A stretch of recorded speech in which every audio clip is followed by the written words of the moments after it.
wonderful student. My name is Umair Khan from Aspire College Toker campus.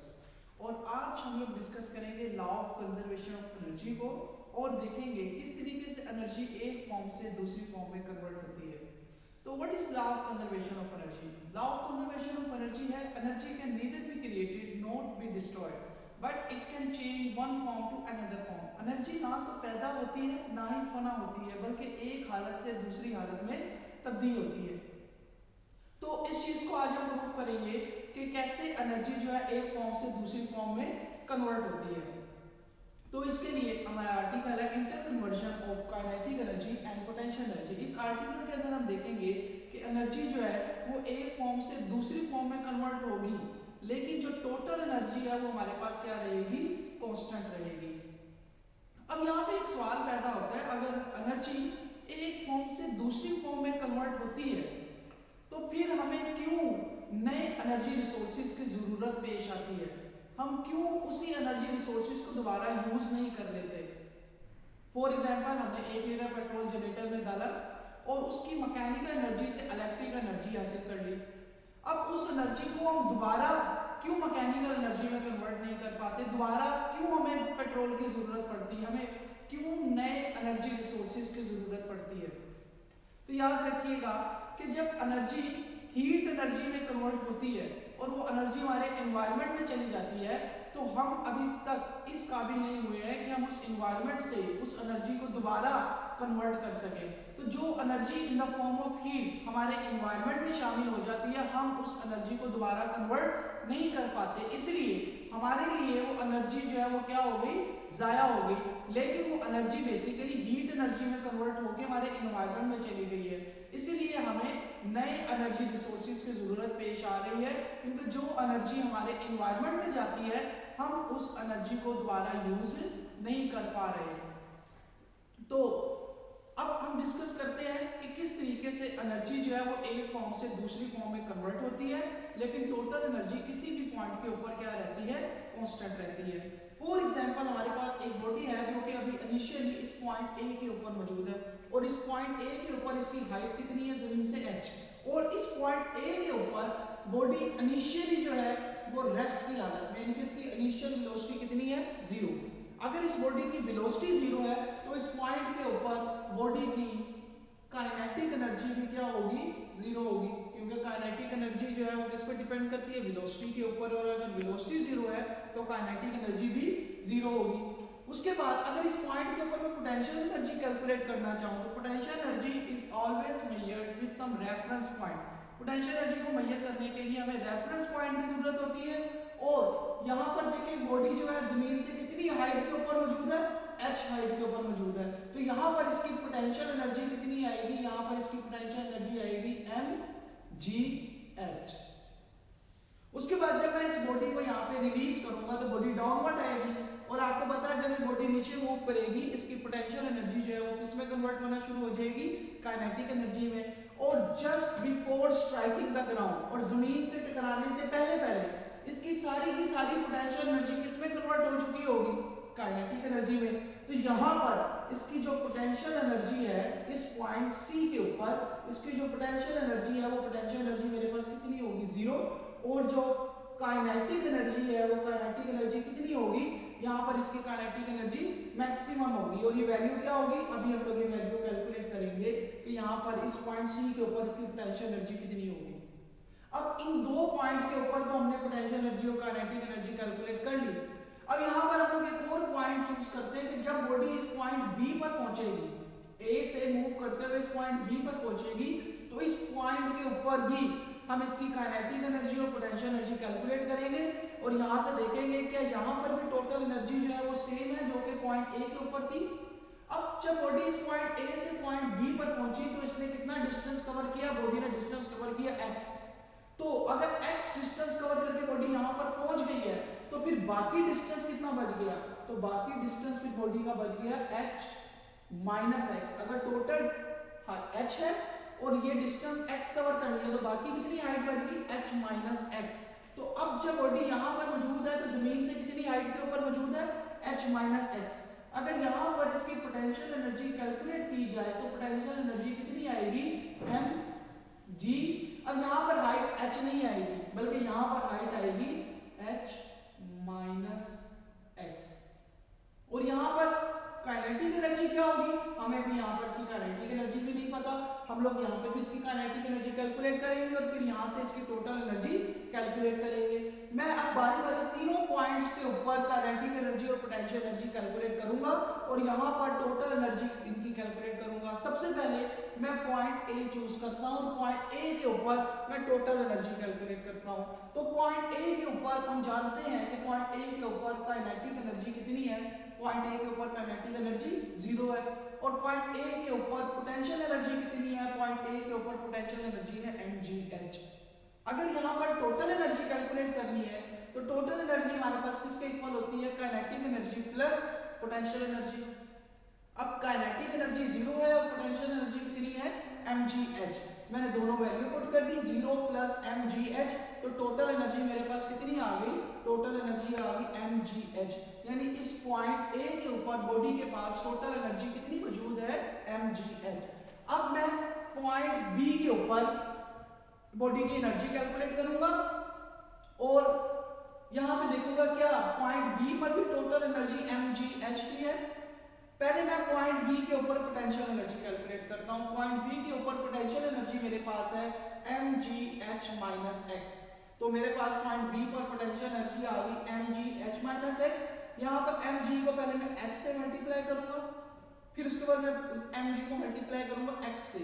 जब मैं इसको h से multiply करूंगा तो वैल्यू आएगी mgh, और जब मैं इसको x से मल्टीप्लाई करूंगा तो ये वैल्यू आएगी माइनस mgx। तो ये मेरे पास पॉइंट बी के ऊपर पोटेंशियल एनर्जी आ गई। इसके बाद मैं पॉइंट बी के ऊपर काइनेटिक एनर्जी कैलकुलेट करता हूं। पॉइंट बी पे काइनेटिक एनर्जी अगर कैलकुलेट करनी है, काइनेटिक एनर्जी का फार्मूला होता है हाफ mv²। अब मुझे यहां पर इस पॉइंट बी के ऊपर इसकी काइनेटिक वेलोसिटी कैलकुलेट करनी पड़ेगी, क्योंकि जब बॉडी इस पॉइंट बी के ऊपर पहुंचेगी तो इस बॉडी की वेलोसिटी हमें नहीं पता। तो पहले मैं इस पॉइंट बी पर इस बॉडी की वेलोसिटी कैलकुलेट करता हूं। वेलोसिटी कैलकुलेट करने के लिए मैं यहां पर third equation of motion use करता हूं। We know that 2as = vf² minus vi²। अब क्योंकि बॉडी स्पेस में है तो हमारे पास जो एक्सेलरेशन है वो एक्सेलरेशन की जगह पे मेरे पास क्या आ जाएगा g। और जब बॉडी पॉइंट ए से पॉइंट बी तक मूव करके आई तो बॉडी ने कितना डिस्टेंस कवर किया, बॉडी ने डिस्टेंस कवर किया x। और पॉइंट बी पर ही मुझे इसकी वेलोसिटी कैलकुलेट करनी है, तो मुझे इसकी जो फाइनल वेलोसिटी है उसकी जगह मैंने v लिख दिया, क्योंकि इस पॉइंट पर ही मुझे इसकी वेलोसिटी कैलकुलेट करनी है। और जो इसकी इनिशियल वेलोसिटी है बॉडी की, वो इनिशियल वेलोसिटी मेरे पास कितनी है 0। मैंने चारों वैल्यू पुट की तो मेरे पास वैल्यू vb² की कितनी आ गई 2gx। अब ये वैल्यू जो है मैं जाके वापस यहाँ पर इस इक्वेशन नंबर 1 में पुट कर देता हूँ। जब मैं वैल्यू वापस पुट करूंगा तो काइनेटिक एनर्जी कितनी आएगी, हाफ m 2gx। यहाँ पर ये 2 जो है इस 2 से कैंसिल हो गया, तो काइनेटिक एनर्जी कितनी आई mgx। अब इस पॉइंट पे काइनेटिक एनर्जी भी आ गई और पोटेंशियल एनर्जी भी आ गई। अगर इस पॉइंट पे टोटल एनर्जी कैलकुलेट करना चाहूँ तो टोटल एनर्जी कितनी होगी, kinetic energy plus potential energy. Kinetic energy कितनी है mgx और पोटेंशियल एनर्जी कितनी थी mgh माइनस mgx। यहाँ पर ये mgx जो है ये इस mgx से कैंसिल हो गया, तो बाकी एनर्जी कितनी बच गई mgh। यानी इस पॉइंट के ऊपर भी जो टोटल एनर्जी है वो mgh है, यानी पोटेंशियल एनर्जी काइनेटिक एनर्जी में कन्वर्ट हुई, लेकिन जितना पोटेंशियल एनर्जी में लॉस आया उतना ही काइनेटिक एनर्जी में गेन हुआ। तो टोटल एनर्जी यहां पर भी मेरे पास कितनी आई mgh। अब मैं पॉइंट सी पे कैलकुलेट करूंगा, क्या पॉइंट सी पर भी टोटल एनर्जी mgh है।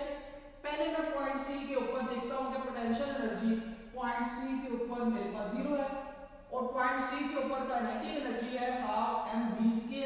अब पॉइंट सी पर मुझे पहले वेलोसिटी कैलकुलेट करनी पड़ेगी कि जब बॉडी पॉइंट सी के ऊपर पहुंचेगी तो उस बॉडी की वेलोसिटी क्या होगी। अब पॉइंट सी के ऊपर इसकी वेलोसिटी कैलकुलेट करते हैं, फिर हम लोग third equation of motion use करते हैं 2as = vf² माइनस vi²। अब यहां पर क्योंकि बॉडी स्पेस में है तो हमारे पास जो एक्सेलरेशन है वो हमारे पास ग्रेविटी आएगा। और जब बॉडी डिस्टेंस कितना कवर किया, अब इस केस में आपने पॉइंट बी को नहीं देखना, आपने बॉडी का इनिशियल पॉइंट ए चूज करना है और फाइनल पॉइंट सी चूज करना है। तो बॉडी ए से सी तक मूव करके आई है, तो बॉडी की इनिशियल वेलोसिटी कितनी है 0 और फाइनल वेलोसिटी कैलकुलेट करनी है। बॉडी ने ए से सी तक आते हुए कितना डिस्टेंस कवर किया h, तो हमारे पास यहाँ पर जो डिस्टेंस आएगा वो कितना आएगा h, और फाइनल वेलोसिटी हमने कैलकुलेट करनी है, जबकि इनिशियल वेलोसिटी कितनी है 0। हमने वैल्यू पुट की तो हमारे पास v/c² की वैल्यू कितनी आ गई 2gh। अब ये वैल्यू मैं जाकर इस इक्वेशन में काइनेटिक एनर्जी की इक्वेशन में पुट करूंगा तो मेरे पास क्या आ जाएगी काइनेटिक एनर्जी। ओके स्टूडेंट, अब मैं वैल्यू जब इस काइनेटिक एनर्जी के अंदर पुट की तो मेरे पास वैल्यू आ गई हाफ m, और वेलोसिटी की वैल्यू मैंने कितनी कैलकुलेट की थी 2gh। जब ये वैल्यू यहाँ पे पुट करूंगा तो ये 2 जो है इसमें से कैंसिल आउट हो जाएगा, बाकी कितनी वैल्यू बच गई mgh। अब इस पॉइंट सी के ऊपर मैं टोटल एनर्जी कैलकुलेट करता हूँ। पॉइंट सी के ऊपर टोटल एनर्जी मेरे पास कितनी होगी kinetic energy plus potential energy. Kinetic energy कितनी आई mgh, और पोटेंशियल एनर्जी इस पॉइंट के ऊपर कितनी थी 0, तो टोटल एनर्जी कितनी आ गई mgh। अब हमने देखा कि इस पॉइंट के ऊपर भी जो टोटल एनर्जी है वो कितनी है mgh, यानी कि एनर्जी जो है वो एक फॉर्म से दूसरी फॉर्म में कन्वर्ट हो रही है, लेकिन जो टोटल एनर्जी है वो किसी भी पॉइंट के ऊपर क्या है कांस्टेंट है। तो यहाँ से हमने क्या कंक्लूजन निकाला कि जब बॉडी ए पॉइंट से सी पॉइंट की तरफ आ रही थी तो उसकी पोटेंशियल एनर्जी जो है वो क्या हो रही थी लॉस हो रही थी, और जितना पोटेंशियल एनर्जी में लॉस हो रहा था एग्जैक्टली उतना ही काइनेटिक एनर्जी में गेन हो रहा था। तो यहाँ पर loss in potential energy is equal to gain in kinetic energy. Potential energy में लॉस कैसे कैलकुलेट करेंगे mgh, और काइनेटिक एनर्जी में गेन कैसे कैलकुलेट करेंगे हाफ mv²। अब ये हमने इक्वेशन जो बनाई है, अब ये इक्वेशन उसी वक्त एप्लीकेबल है जब वहां पर कोई भी फ्रिक्शन फोर्स नहीं होगी। तो this equation is applicable only in the absence of friction, जब कोई फ्रिक्शन नहीं होगी। अगर फ्रिक्शन मौजूद है तो फिर आप ये इक्वेशन यूज नहीं कर सकते। तो ये इक्वेशन सिर्फ उसी वक्त यूज करोगे when there are no friction present there. अब अगर वहां पर फ्रिक्शन मौजूद है in the presence of friction, क्योंकि कोई ये तो आइडियल केस था ना, अगर कोई भी बॉडी नीचे मूव करेगी तो फ्रिक्शन तो मौजूद होगी, तो फिर हम लोग कैसे कैलकुलेट करेंगे वैल्यू एनर्जी को, तो वहां पे फार्मूला आप यूज करेंगे loss in potential energy is equal to gain in kinetic energy. जितना पोटेंशियल एनर्जी में लॉस होगा उतना ही काइनेटिक एनर्जी में गेन होगा, प्लस वो वर्क आएगा जो फ्रिक्शन के अगेंस्ट बॉडी ने किया है, प्लस वर्क अगेंस्ट फ्रिक्शन। और अगर मैं यहाँ पर वैल्यू पुट करूं तो मेरे पास आ गया mgh is equal to half mv² plus fh। अब यहाँ पर ये जो fh है ये किस वजह से आया, ये है वो वर्क जो बॉडी ने फ्रिक्शन के अगेंस्ट किया है। अब इस चीज को समझने के लिए एग्जांपल से मैं समझाता हूँ कि फॉर एग्जांपल बॉडी अभी इस पॉइंट के ऊपर मौजूद है और यहाँ पर इसकी एनर्जी है 10 जूल, और ये 10 जूल कौन सी एनर्जी है पोटेंशियल एनर्जी। जब ये बॉडी नीचे आना शुरू हुई तो जब बॉडी जमीन के पास पहुंची तो यहाँ पर इसकी जो काइनेटिक एनर्जी थी 8 जूल, यानी कि 2 जूल एनर्जी जो है बॉडी की फ्रिक्शन के अगेंस्ट यूज हो गई।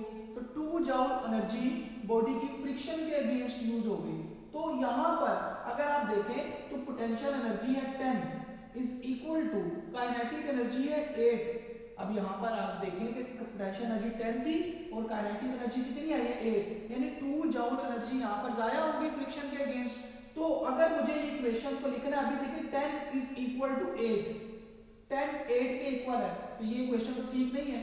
तो यहाँ पर मुझे उस 2 को भी ऐड करना पड़ेगा, वो एनर्जी जो फ्रिक्शन के अगेंस्ट आया हुई है। अब देखें 10 इज इक्वल टू 8 प्लस 2 10, तो यानी हमारे पास अब टोटल एनर्जीज आपस में क्या हो चुकी है इक्वल हो चुकी है। तो इसलिए जितनी एनर्जी फ्रिक्शन के अगेंस्ट आया हुई थी मुझे यहाँ पर वो एनर्जी को भी ऐड करना पड़ेगा ताकि इक्वेशन सेटिस्फाई हो सके, क्योंकि इक्वल का साइन है ना कि ये दोनों वैल्यूज आपस में इक्वल है। अगर मैं यहाँ पर 2 ना लगाऊं तो 10 इज इक्वल टू 8, तो ये तो इक्वेशन ठीक नहीं है। फिर मुझे यहाँ पर वो वर्क भी ऐड करना पड़ेगा 2, ताकि मेरे पास इक्वेशन जो है क्या हो जाए सेटिस्फाई। इसलिए मैंने यहाँ पर वो वर्क भी ऐड किया जो वर्क फ्रिक्शन के अगेंस्ट बॉडी ने किया था। तो हमारे पास एनर्जी क्या आ गई mgh is equal to half mv² plus fh। तो ये मेरे पास टोटल एनर्जी आ गई। उम्मीद है आप सब लोगों को आर्टिकल समझ आ गया होगा। अल्लाह हाफिज।